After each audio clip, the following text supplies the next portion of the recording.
Good morning, students. My name is Vandana Devangan from Bharati College, BIMT, Durg. Today my topic is methods of learning. आज हम पढ़ेंगे कि अधिगम की विधियां क्या होती है, कौन कौन सी विधियों के द्वारा हम क्या कर सकते हैं, सीख सकते हैं या अधिगम प्राप्त कर सकते हैं। हमने लास्ट वीडियो में देखा था कि अधिगम क्या है, अधिगम की परिभाषाएं, अधिगम की विशेषताएं, उसके बाद हमने देखा कि अधिगम के प्रकार देखा।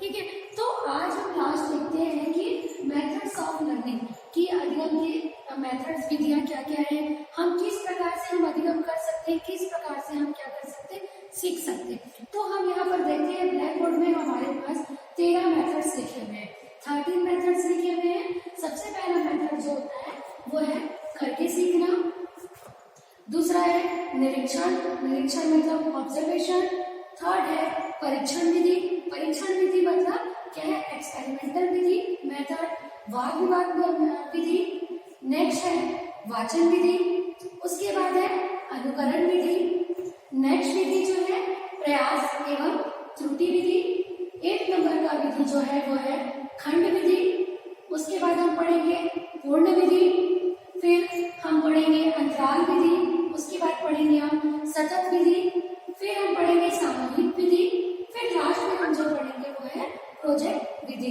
ठीक है, तो हम क्या करेंगे, आज हम शिक्षण की विधियां पढ़ेंगे कि हम सीखने में कौन कौन से विधि का प्रयोग कर सकते हैं या करते हैं, हम अपने जीवन में कौन कौन से विधि का प्रयोग करते हैं और हमें अपने शिक्षण प्रक्रिया को इफेक्टिव बनाने के लिए या हम अधिगम को फास्ट बनाने के लिए कौन कौन सी विधि का प्रयोग कर सकते हैं अपने क्लास में, इसको हम देखते हैं। तो सबसे पहले हम देखते हैं करके सीखना।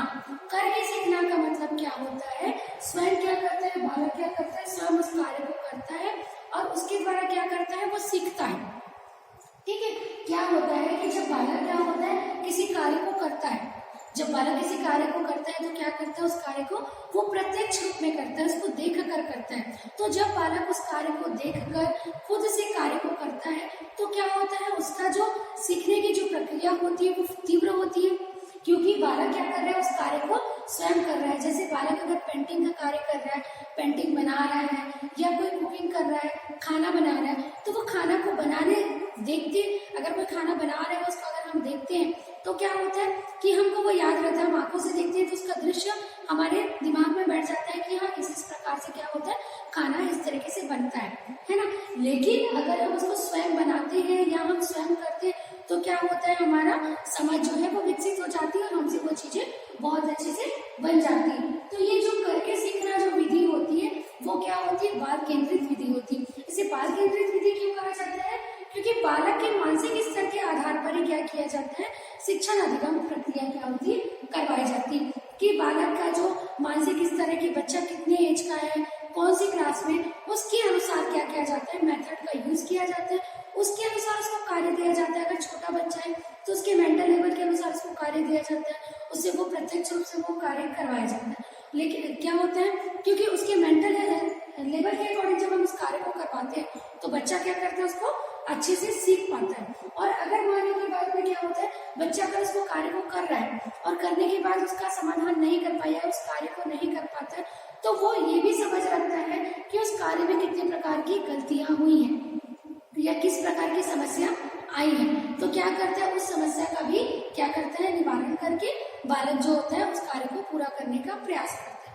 तो ये क्या है, बाल केंद्रित विधि होती है। बाल केंद्रित विधि का मतलब होता है बालक के जो होता है क्या है, बालक के जो मानसिक स्तर होते हैं उसको ध्यान में रखते हुए किया जाता है। जो पहले की जो शिक्षा होती थी वो क्या होती थी, शिक्षक केंद्रित होती थी।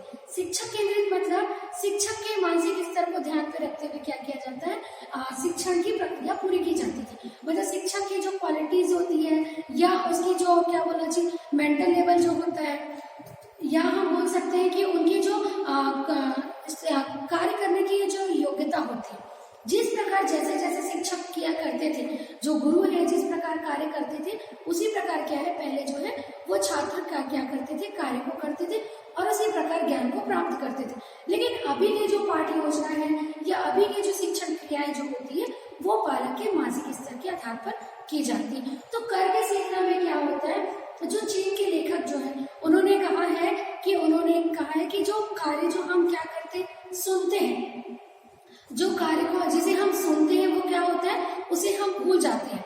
जो जिनके लेखक है उन्होंने बताया है कि जिसे हम सुनते हैं उसे क्या करते हैं, हम भूल जाते हैं, लेकिन जिसे हम देखते हैं उसको याद रखते हैं, और जिसे हम करते हैं, जिस कार्य को हम करते हैं उसे क्या करते हैं, उसे हम समझ जाते हैं। मतलब जब हम सुनते हैं तो सुना हुआ चीज है कि एक कान से सुना दूसरे कान से निकाल दिया। अगर हमको माइंड में रखना है तो हमने रखा, और नहीं रखना है तो हम उसको क्या करते हैं, एक कान से निकाल देते हैं। तो वही बोला जा रहा है कि जब हम सुनते हैं तो क्या करते हैं, उसको भूल जाते हैं, लेकिन जब हम देखते हैं तो हम उसको भूलना भी चाहेंगे, फिर भी उसका दृश्य जो होता है वो हमारे मानसिक स्तर पर होता है, मतलब हमारे दिमाग में रहता है, हम उसको अमूर्त रूप में कल्पना करके हम उसको याद कर सकते हैं।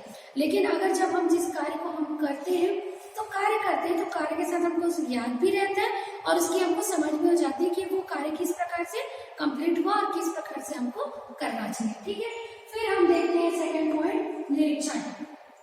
निरीक्षण में क्या होता है, निरीक्षण मतलब ऑब्जर्वेशन। तो बालक क्या होता है, ऑब्जर्वेशन के द्वारा या अवलोकन के द्वारा क्या करते हैं, अधिगम कार्य करता है। ठीक है, तो निरीक्षण के द्वारा कैसे किया जाता है, जब बालक किसी चीज को या किसी वस्तु को देखता है, छूता है या उसके बारे में चर्चा करता है, तब क्या होता है, उसके देखकर, उसके छूने पर, उसके बोलने पर के अनेक प्रकार के इंद्रियों का क्या करता है, काम चलता है। मतलब इंद्रियों का क्या होता है, प्रयोग होता है। जब हम ऑब्जर्वेशन करते हैं तो हम देखकर ऑब्जर्वेशन करते हैं, उसको छूकर ऑब्जर्वेशन करते हैं, या उसको देखने के बाद हम उसके बारे में क्या करते हैं, चर्चा करते हैं। तो यही सब चीजें क्या है, ऑब्जर्वेशन में हम क्या करते हैं, इन सबको करने के बाद क्या होता है, हमारी जो इंद्रियां जो होती है वो कार्य करती है, हमारी जो क्या बोलना चाहिए, सोचने की, समझने की शक्ति जो होती है और विकसित होती है। तो क्या होता है, अवलोकन के द्वारा क्या होता है, बालक सीखता है। तो इससे क्या होता है, जो उनका ज्ञान जो होता है वो क्या होता है, स्थायी हो जाता है।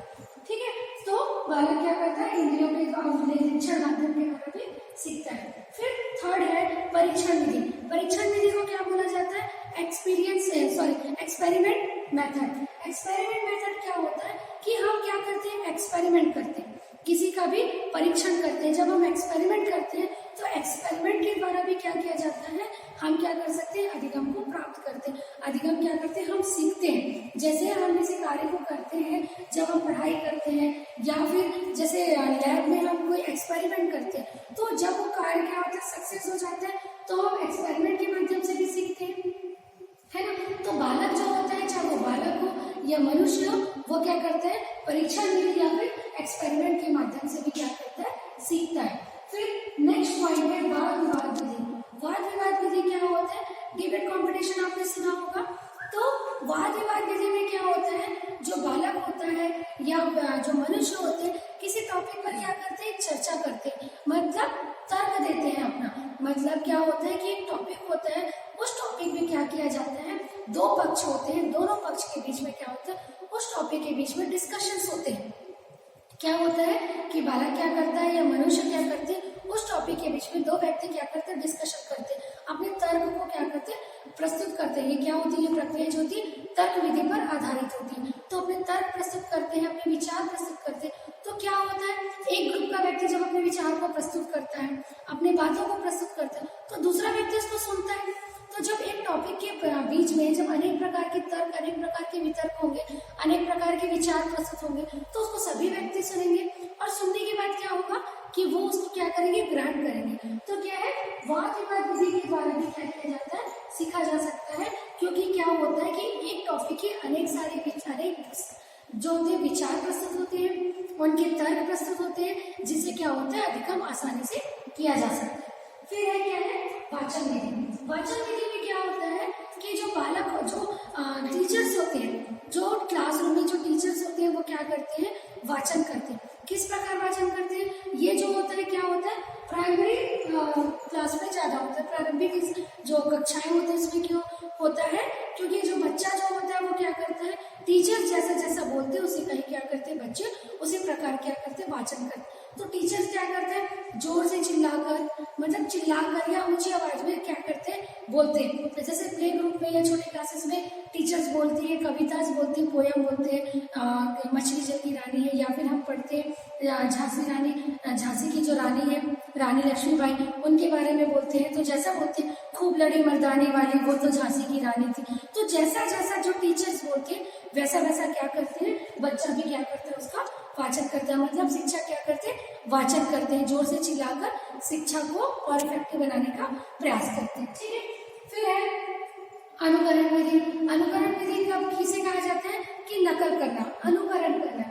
ये किसमें होता है, शैशवावस्था में होता है। शैशवावस्था में क्यों होता है कि जब बालक विद्यालय में जाने के लिए तैयार होता है, मतलब वो उस एज में आ जाता है कि जब बच्चा क्या होता है, बालक जो होता है क्या करता है, विद्यालय में जाता है। तो जब विद्यालय में जाता है तो शिक्षक का जो रोल होता है वो बहुत ज्यादा इफेक्टिव होता है, क्योंकि छात्र क्या करते हैं, शिक्षक के द्वारा जो भी क्रियाएं की जाती है उसको क्या करता है, बालक क्या करता है, अनुकरण करता है, उसका नकल करता है। जैसे जैसे टीचर्स पढ़ाते हैं वैसा वैसा क्या करते हैं, छात्र पढ़ने का प्रयास करते हैं। जैसा टीचर्स बोलते हैं वैसा ही छात्र बोलने का प्रयास करते हैं। जैसे टीचर्स एब्सेंट हुई, टीचर्स वहां पे नहीं है, तो बच्चे क्या करते हैं, मिमिक्री करने का स्टार्ट कर देते हैं कि वो टीचर्स ऐसे पढ़ाती, ऐसा बोलती। मतलब शिक्षा की चीजों को, क्रियाओं को क्या करते हैं, बालक क्या करते हैं, अनुकरण करते हैं। और ये जो होती है वो क्या होता है, शैशवावस्था में होता है। क्योंकि जैसे मैंने अभी बताया वाचन विधि में कि जिस प्रकार टीचर हिंदी की पोएम्स को पढ़ाते हैं उसी प्रकार बच्चा भी क्या करता है, उसका अनुकरण करके उसी प्रकार उस पोएम को लय के साथ बोलने का प्रयास करता है। ठीक है, तो यही क्या है, अनुकरण विधि। फिर हम पढ़ते हैं प्रयास एवं त्रुटि विधि। प्रयास एवं त्रुटि विधि क्या होती है, आपको नाम से स्पष्ट हो रहा है। प्रयास का मतलब क्या होता है, अभ्यास करना, बार बार अभ्यास करना। और त्रुटि का मतलब क्या होता है, गलतियां। तो क्या होता है, अधिगम किस प्रकार प्राप्त की जाती है, जब हमें कोई चीज सीखनी होती है तो हम बार बार क्या करते हैं, अभ्यास करते हैं। ठीक है, तो जब हम अभ्यास करते हैं तो अनेक प्रकार की त्रुटि होती है। जब हम याद करते हैं, जब हम टेबल्स याद करते हैं या मैथ्स बनाने का प्रयास करते हैं या हम किसी टॉपिक को याद करने का प्रयास करते हैं तो क्या होता है, जब हम याद करते जाते हैं तो अनेक प्रकार की त्रुटि होती है। और क्या होता है, जब वो त्रुटि होते जाती है, गलती कर करके ही क्या करता है, इंसान सीखते जाता है ना। तो क्या बोलते हैं, करत करत अभ्यास होत जड़मति होत सुजान। जो हम बोलते हैं वो इसी में ही क्या होता है, लागू होता है कि जब हम बार बार प्रयास करते हैं तो क्या होता है, हमको वो चीजें याद हो जाती है। जैसे हम साइकिलिंग करना सीखते हैं, साइकिल चलाना सीखते हैं तो बार बार प्रयास करते हैं, या खाना बनाना सीखते हैं या पढ़ना सीखते हैं, इंग्लिश पढ़ना सीखते हैं। हमको इंग्लिश बहुत ज्यादा टफ लगता है, जब हम बार बार इंग्लिश को पढ़ते जाएंगे, ग्रामर पढ़ते जाएंगे तो हमको याद हो जाता है। अनेक प्रकार की त्रुटि होती है, इसमें अनेक प्रकार की गलतियां होती है। उस गलतियों को भी इग्नोर करते हुए क्या करते हैं, गलतियों से भी सीखते हुए बालक क्या करता है, आगे बढ़ता जाता है। तो क्या होता है, बालक प्रयास एवं त्रुटि विधि के द्वारा क्या करता है, सीखता है। ठीक है, क्योंकि प्रयास जो बार बार अभ्यास करते हैं तो अभ्यास करने से क्या होता है, बालक जो होता है बार बार उसको प्रयोग करते हैं तो क्या होता है, उसके दिमाग में वो क्या करता है, हमेशा के लिए वो बैठ जाता है, क्योंकि वो स्थायी होते हैं। और अगर प्रयोग बच्चा जो है उसका अनुप्रयोग करता है, अनुप्रयोग मतलब उसका प्रयोग नहीं करता, बार बार उसका प्रयोग नहीं करता है तो क्या करता है, वो उसको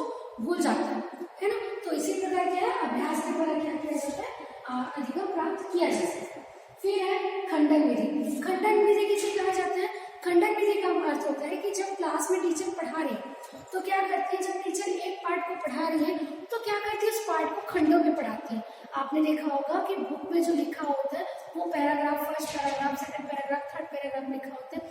तो क्या करती है, जैसे एक पैराग्राफ टीचर्स ने पढ़ा, सबसे पहले हम क्या करते हैं, बुक रीडिंग में कैसे करते हैं कि बच्चों को जब हम पहले पढ़ाते हैं, बच्चों को पढ़ाने के बाद में टीचर पढ़ती है, फिर उसको एक्सप्लेन करती है। तो कैसे करती है टीचर, खंडों में बांटकर उसका क्या करती है, एक्सप्लेनेशन देती है। ठीक है, तो इस प्रकार जब हम खंडों में उसको बताते हैं तो क्या होता है कि बच्चा उसको जल्दी से सीख पाता है। ठीक है, अगर हम बच्चों को कोई चीज बनाना सिखा रहे हैं तो उसको एक साथ अगर उस चीजों को बनाना सिखाएंगे तो बच्चे को समझने में आसानी नहीं होगी, मतलब उसको थोड़ा कठिनाई महसूस होगी। लेकिन अगर हम उसके पार्ट को छोटा करके एक पार्ट को बताएंगे कि इसको इस प्रकार से फोल्ड किया जाता है, फिर इस प्रकार से बनाया जाता है, तो खंडों में इसको डिवाइड करके अगर हम बनाए तो क्या होता है, अधिगम जो होती है वो क्या होती है, तीव्र होती है, और वो अधिगम क्या होती है, स्थायी हो जाती है। ठीक है, फिर अब हम देखते हैं पूर्ण विधि। पूर्ण विधि क्या होती है, पूर्ण विधि का मतलब होता है पूरा कर, मतलब जैसे कि हमने बताया खंड विधि। खंड विधि में क्या होता है कि हम पार्ट को क्या करते हैं, खंडों में बांटते हैं। लेकिन पूर्ण विधि में टीचर क्या करते हैं, अगर किसी एक पार्ट को पढ़ा रहे, जब वो किसी एक पार्ट को पढ़ा रहे हैं तो क्या करते हैं कि कंटिन्यू उस पार्ट को स्टार्टिंग से एंड तक क्या करना, पूरा पढ़ा देना।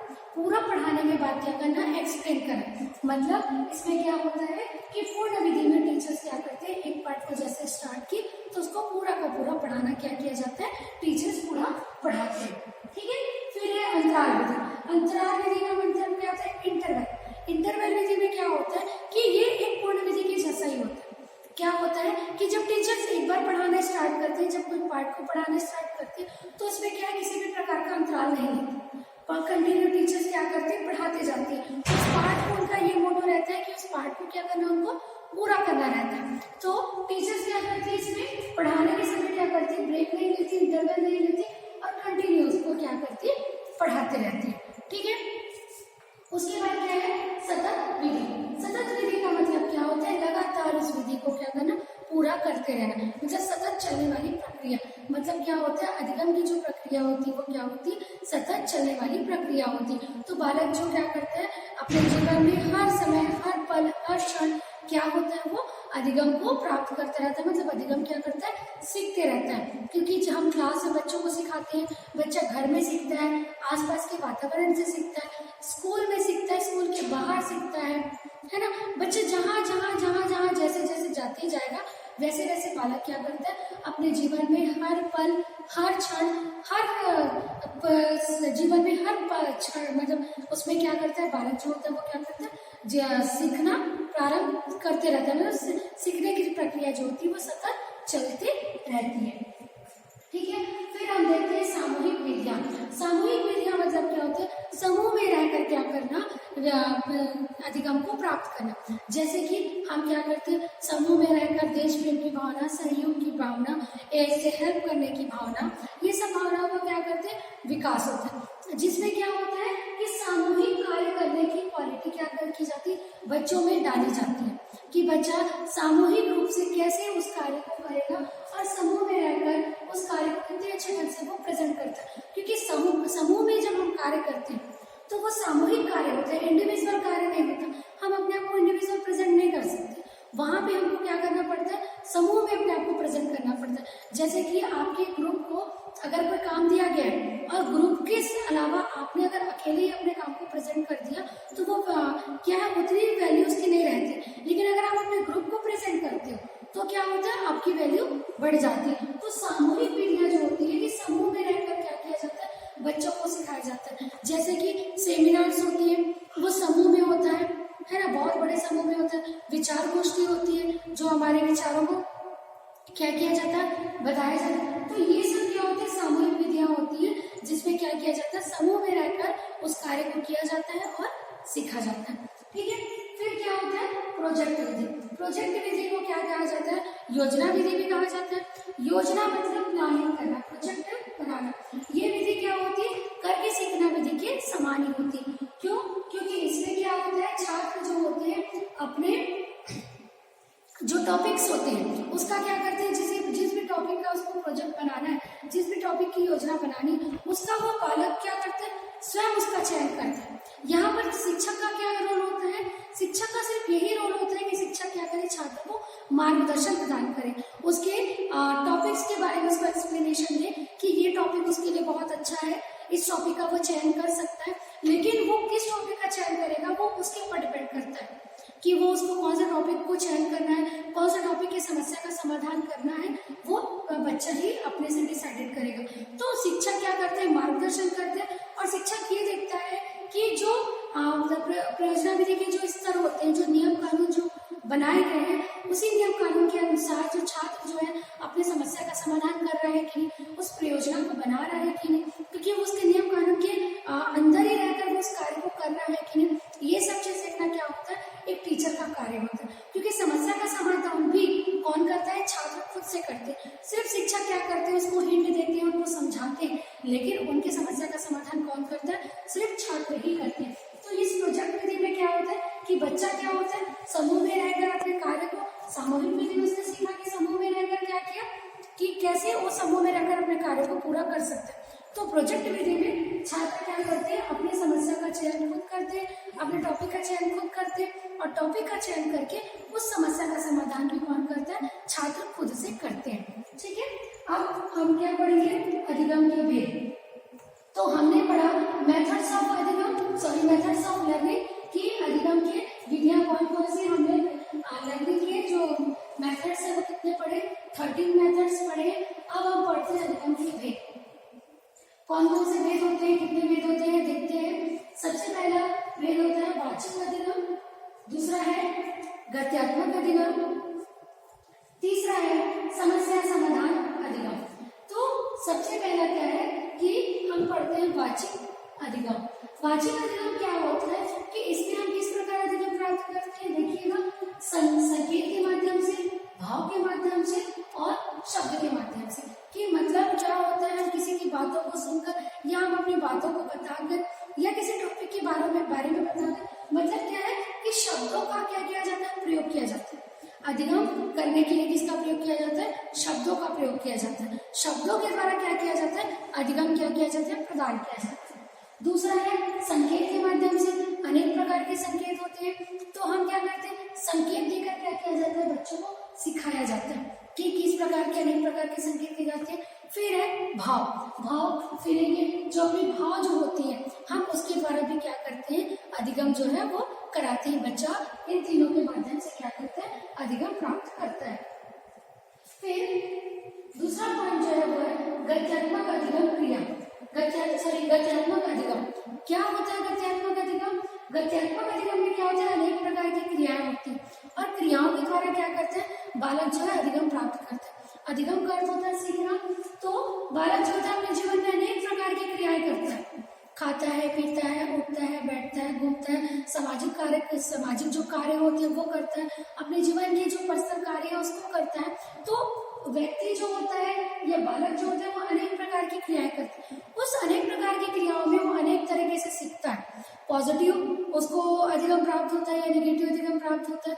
तो क्या होता है, अनेक प्रकार की क्रिया के द्वारा क्या होता है, बालक या फिर मनुष्य जो क्या करते हैं, अधिगम को प्राप्त करते हैं। ठीक है, तो क्रियाओं के द्वारा जैसे हम क्रिया करते हैं, तैरना सीखना, साइकिल चलाना सीखना, ये सब चीजें क्या होती है, क्रिया के द्वारा हम सीखते हैं। फिर लास्ट है समस्या समाधान अधिगम। क्या होता है समस्या समाधान, नाम से स्पष्ट है। समस्या मतलब आपका प्रॉब्लम, समाधान मतलब उसको सॉल्व करना और अधिगम मतलब लर्न। हम क्या करते हैं कि समस्या समाधान, जो हमारी समस्या होती उसका समाधान हम किस प्रकार करते हैं, अधिगम द्वारा हम सीख जाते हैं। तब हमारे पास क्या होती, जो भी समस्या उत्पन्न होती उसका हम समाधान कर लेते हैं। मतलब जब हम किसी कार्य को करना होता है, जब हम किसी कार्य को करने के लिए सोचते हैं तो हम उस कार्य को करने के लिए पहले से हम प्रिपेयर्ड होते हैं।